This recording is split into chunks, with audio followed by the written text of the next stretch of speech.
ಸಿಂಧೂ ನದಿ ನೀರು ಒಪ್ಪಂದ ರದ್ದು ಮಾಡಿದ ಬಳಿಕ ಈಗ ಆಕ್ಷನ್ಗಿಳಿದಿದೆ ಭಾರತ.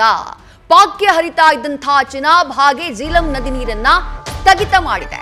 ಅಧಿಕೃತವಾಗಿ ಚಿನಾಬ್ ನದಿಗೆ ನೀರು ಹರಿಸುವುದನ್ನ ನಿಲ್ಲಿಸಿದೆ ಭಾರತ. ಆ ಮೂಲಕ ಪಾಕಿಸ್ತಾನಕ್ಕೆ ಜಲಾಘಾತವನ್ನ ಕೊಟ್ಟಿದೆ. ಸಿಂಧೂ ನದಿಯ ಉಪನದಿ ಚಿನಾಬ್ ನದಿ ಹಾಗೆ ಪಾಕಿಸ್ತಾನಕ್ಕೆ ನೀರು ಹರಿಸದೆ ಆ ನೀರನ್ನ ಭಾರತದಲ್ಲೇ ಸಂಗ್ರಹಿಸಿಡುವುದಕ್ಕೆ ಸದ್ಯ ಭಾರತ ಪ್ಲಾನ್ ಅನ್ನ ಮಾಡಿಕೊಂಡಿದೆ.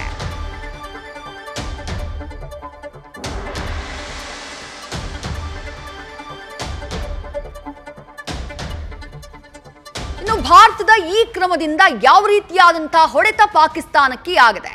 ಚಿನಾಬ್ ಹಾಗೆ ಜೀಲಂ ನದಿಯ ಈ ನೀರು ಹರಿವಿಕೆಯನ್ನ ತಡೆ ಹಿಡಿದಿರೋದ್ರಿಂದ ಪಾಕಿಸ್ತಾನಕ್ಕೆ ಬೀಳ್ತಾ ಇರುವಂತಹ ಹೊಡೆತ ಯಾವ ರೀತಿ ಆಗಿದೆ ಇದನ್ನ ವಿವರಿಸೋದಕ್ಕೆ ನನ್ನ ಸಹೋದ್ಯೋಗಿ ಜಗದೀಶ್ ನನ್ನ ಜೊತೆ ಸ್ಟುಡಿಯೋದಲ್ಲಿದ್ದಾರೆ.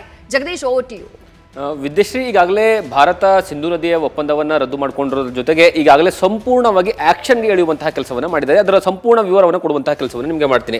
ಈ ಒಂದು ಏನಂದ್ರೆ ಮ್ಯಾಪ್ ಅನ್ನು ನೋಡಿದ್ರೆ ಒಟ್ಟು ಸಿಂಧೂ ನದಿಗೆ ಇರುವಂತಹ ಉಪನದಿಗಳು ಯಾವ್ಯಾವು ಮತ್ತೆ ಅದರ ಜೊತೆಗೆ ಸಿಂಧೂ ನದಿಯ ನೀರು ಯಾವ ರೀತಿಯಾಗಿ ಪಾಕಿಸ್ತಾನಕ್ಕೆ ಹರ್ಕೊಂಡು ಹೋಗುತ್ತೆ ಅನ್ನುವಂತಹ ವಿಚಾರ ನಿಮಗೆ ತೋರಿಸ್ತಾ ಹೋಗ್ತೀನಿ. ಈಗ ಮೇಲ್ಗಡೆ ಕಾಣಿಸ್ತಾ ಇರುವಂತದ್ದು ಇದು ಪೂರ್ತಿಯಾಗಿ ಅಂದ್ರೆ ಸಿಂಧೂ ನದಿ ಸ್ಟಾರ್ಟ್ ಆಗುವಂಥದ್ದು ಮತ್ತೆ ಸಿಂಧೂ ನದಿ ಸ್ಟಾರ್ಟ್ ಆಗಿ ಹಿಮಾಚಲ್ ಪ್ರದೇಶದಿಂದ ಸ್ಟಾರ್ಟ್ ಆಗಿ ನೇರವಾಗಿ ಜಮ್ಮು ಕಾಶ್ಮೀರದ ಲಡಾಖ್ ಮೂಲಕವಾಗಿ ಜಮ್ಮು ಕಾಶ್ಮೀರದ ನೇರವಾಗಿ ಪಾಕಿಸ್ತಾನಕ್ಕೆ ಎಂಟ್ರಿಯನ್ನು ಕೊಡುತ್ತೆ. ಈಗ ಇದ್ದಿರುವಂತಹ ಪ್ರಶ್ನೆ ಏನಂತಂದ್ರೆ ಎರಡು ನದಿಗಳ ವಿಚಾರವಾಗಿ, ಒಂದು ಸಿಂಧೂ ನದಿಯ ಉಪನದಿಗಳಾಗಿರುವಂತಹ ಝೇಲಂ ನದಿ, ಈ ಝೇಲಂ ನದಿ ಮತ್ತೆ ಚಿನಾಬ್ ನದಿ, ಈ ಎರಡೂ ನದಿಗಳಿಗೆ ಅಡ್ಡಲಾಗಿ ಒಟ್ಟು 5 ಡ್ಯಾಮ್ಗಳನ್ನು ಕಟ್ಟಲಾಗಿದೆ. ಆ 5 ಡ್ಯಾಮ್ಗಳು ಯಾವ ರೀತಿಯಾಗಿ ಅಂತಂದ್ರೆ ಯಾವುದೇ ಕಾರಣಕ್ಕೂ ಅದನ್ನ ನೀರು ಸ್ಟೋರೇಜ್ ಅಂದ್ರೆ ವಾಟರ್ ಸ್ಟೋರೇಜ್ಗೋಸ್ಕರ ಅಲ್ಲ, ಅದರಿಂದ ಆ ನೀರಿಂದ ನೇರವಾಗಿ ಏನಂದ್ರೆ ಭಾರತಕ್ಕೆ ಉಪಯೋಗ ಆಗುವಂಥದ್ದಲ್ಲ. ಒಟ್ಟು ಈ ಸಿಂಧೂ ನದಿ ಆಗಿರ್ಬೋದು, ಝೇಲಂ ನದಿ ಆಗಿರ್ಬೋದು ಅಥವಾ ಚಿನಾಬ್ ನದಿ ಆಗಿರ್ಬೋದು, ಈ ಮೂರೂ ನದಿಯ ಒಟ್ಟು ನೀರಿನ ಪ್ರಮಾಣವನ್ನ ಭಾರತ ಬಳಸುವಂಥದ್ದು ಕೇವಲ ಏನಂದ್ರೆ 20% ಮಾತ್ರ.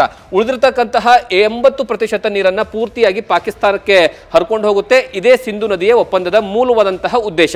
ಮತ್ತೆ ಅದರ ಜೊತೆಗೆ ಭಾರತಕ್ಕಿರುವಂಥದ್ದು ರಾವಿ ನದಿ ಆಗಿರ್ಬೋದು, ಸಟ್ಲೇಜ್ ನದಿ ಆಗಿರ್ಬೋದು ಅಥವಾ ಬಿಯಾಸ್ ನದಿ, ಈ ಮೂರೂ ನದಿಯ ನೀರಿನ ಪ್ರಮಾಣವನ್ನ ಭಾರತ 80% ಬಳಕೆಯನ್ನ ಮಾಡಿಕೊಳ್ಳುತ್ತೆ, 20% ಪಾಕಿಸ್ತಾನಕ್ಕೆ ಹೋಗುತ್ತೆ. ಈಗ ಭಾರತ ಅಂದ್ರೆ ಅಡ್ಡಲಾಗಿ ನಿಂತಿರುವಂತದ್ದು ಯಾವುದಕ್ಕಂದ್ರೆ ಈ ಮೂರು ನದಿಗೆ ಅಂದ್ರೆ ಸಿಂಧೂ ನದಿಯ ಮೂಲ ನದಿ ಆಗಿರ್ಬೋದು, ಅದರ ಉಪನದಿಗಳಾಗಿರ್ತಕ್ಕಂತಹ ಝೇಲಂ ಮತ್ತೆ ಚಿನಾಬ್, ಈ 80% ನೀರು ಪಾಕಿಸ್ತಾನಕ್ಕೆ ಏನು ಹೋಗ್ತಾ ಇತ್ತಲ್ಲ ಅದನ್ನ ತಡೆಯುವಂತಹ ಕೆಲಸವನ್ನ ಮಾಡಿದೆ ಭಾರತ. ಯಾವುದೇ ಕಾರಣಕ್ಕೂ ತಡೆಯೋದಕ್ಕೆ ಆಗೋದಿಲ್ಲ ಅನ್ನುವಂತಹ ವಿಚಾರಗಳನ್ನು ಚರ್ಚೆ ನಡೀತಾ ಇದ್ವಲ್ಲ. ಈಗ ಭಾರತ ಇವತ್ತು ತೆಗೆದುಕೊಂಡಿರ್ತಕ್ಕಂತಹ ಆಕ್ಷನ್ ಪ್ಲಾನ್ ಅಲ್ಲಿ ಚಿನಾಬ್ ನದಿ ಮತ್ತೆ ಝೇಲಂ ನದಿಗೆ ಏನಂದ್ರೆ ಇರುವಂತಹ ಒಟ್ಟು 5 ಏನಂದ್ರೆ ಡ್ಯಾಮ್ಗಳು ಏನಿದಾವೆ ಆ 5 ಡ್ಯಾಮ್ಗಳಲ್ಲಿರುವಂತಹ ನೀರನ್ನ ಏನಂದ್ರೆ ತಡೆಯುವಂತಹ ಕೆಲಸವನ್ನ ಮಾಡಿದ್ದಾರೆ. ಅದು ಯಾವ ರೀತಿಯಾಗಿ ಅಂದ್ರೆ ಅದು ಹೈಡ್ರೋ ಪವರ್ ಏನಂದ್ರೆ ಪ್ರೊಡಕ್ಷನ್ ಮಾಡುವಂತಹ ಕಾರಣಕ್ಕಾಗಿ ಇರುವಂತದ್ದು ಈ ಡ್ಯಾಮ್ಗಳು.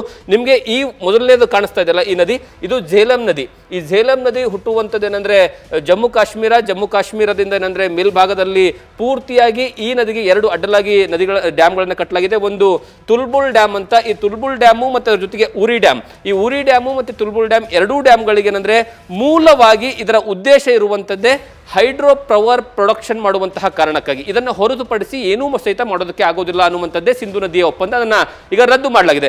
ಈಗ ಏನ್ ಮಾಡಲಾಗ್ತಿದೆ ಅಂದ್ರೆ ಈ ಎರಡೂ ಡ್ಯಾಮ್ಗಳಿಂದ ನೀರನ್ನ ಸಂಪೂರ್ಣವಾಗಿ ಏನಂದ್ರೆ ತಟಸ್ಥವಾಗಿ ನಿಲ್ಲಿಸುವಂತಹ ಕೆಲಸವನ್ನ ಮಾಡಿದ್ದಾರೆ.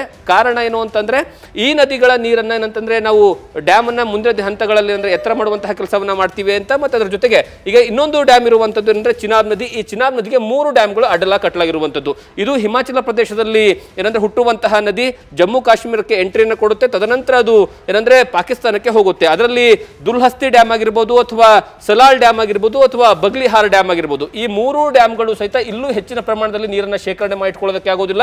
ಯಾಕಂದ್ರೆ ಈಗ ಚಿನಾಬ್ ನದಿಯಿಂದ ಬೆಳಗ್ಗೆಯಿಂದನೂ ಸಹಿತ ನೀರನ್ನ ತಡೆದಿರುವಂತಹ ಕಾರಣಕ್ಕಾಗಿ ಇಲ್ಲಿ ಏನಂದ್ರೆ 75 ವರ್ಷಗಳ ನಂತರ ಕೇವಲ ಈ ಚಿನಾಬ್ ನದಿಯ ಏನಂದ್ರೆ 1.5 ಅಡಿಯಷ್ಟು ನೀರು ಮಾತ್ರ ಏನಂದ್ರೆ ಇದೆ ಅನ್ನುವಂತಹ ವಿಚಾರಗಳನ್ನ ಸ್ವತಃ ಅಲ್ಲಿರುವಂತಹ ಸ್ಥಳೀಯರು ಹೇಳ್ಕೊಳ್ತಾ ಇದ್ದಾರೆ. ಹಾಗಾಗಿ ಈಗ ಭಾರತ ಒಂದು ದೊಡ್ಡ ಮಟ್ಟದಲ್ಲಿ ಶಾಕ್ ಅನ್ನು ಕೊಟ್ಟಿರುವಂತದ್ದು. ವಿದ್ಯಶ್ರೀ, ಥ್ಯಾಂಕ್ ಯು ಜಗದೀಶ್ ತಮ್ಮೆಲ್ಲ ಡೀಟೇಲ್ಸ್ಗೆ.